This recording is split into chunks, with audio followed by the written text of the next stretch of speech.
First Peter chapter 2 and other New Testament passages as well inform us that Jesus Christ is our example. Christ also suffered for us, leaving us an example that we should follow in his steps, First Peter 2:21. And after our Lord's washing his disciples' feet, he said, I've given you an example, that you should do as I have done unto you, John 13:15. And Peter tells us some of the areas where Christ serves as our example. He did no sin, neither was guile found in his mouth, who when he was reviled not again. When he suffered, he threatened not, but committed himself to him that judgeth righteously. 1 Peter 2, verses 22 and 23.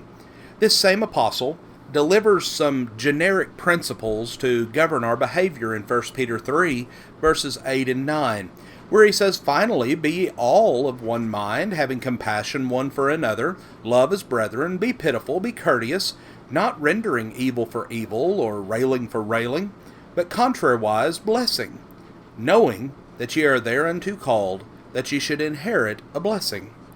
The word translated rendering means to give back, and the word is translated recompense in Romans 12:17, where Paul says, Recompense to no man evil for evil.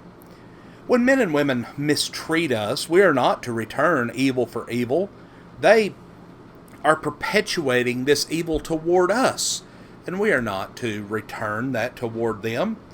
Paul exhorted the Thessalonians, See that none render evil for evil unto any man, but ever follow that which is good, both among yourselves and to all men. 1 Thessalonians 5:15. Well, incidentally, the word evil is a generic word which covers a broad scope of sinful activities. Christians are forbidden to render railing for railing. This word is sometimes translated as reveling. The word refers to abusive speech, the kind of speech which surrounded our Lord at his trial and at his crucifixion, and how tempting it is for all of us to cut others to pieces with our tongues when they've spoken evil of us. I think we all can say that personally at one time or another, or maybe on many occasions, that we have found ourselves hurting another deeply because of something that we have said. Or maybe someone has said something to hurt us and we lashed out back at them in a verbal way. But the Lord forbids his children to engage in such abusive speech, even when the one speaking abusively really deserves to be told off. Now, what may Christians do when they're being abused for the cause of Christ?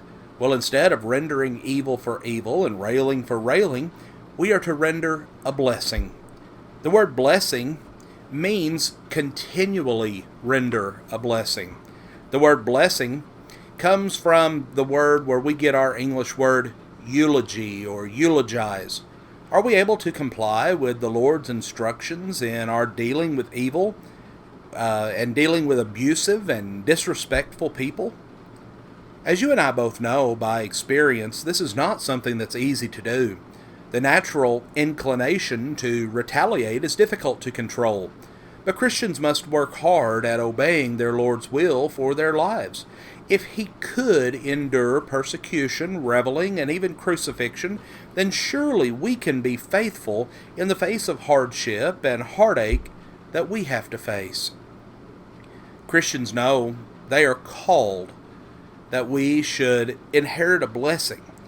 Well, many people, especially those who are in the world or those who are worldly minded, have problems with the Bible's restrictions regarding getting even with those who take advantage of us.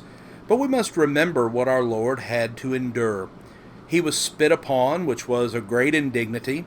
He was crowned with thorns. He was mocked and ridiculed, but he did not return the same vicious and ugly attitude toward his tormentors.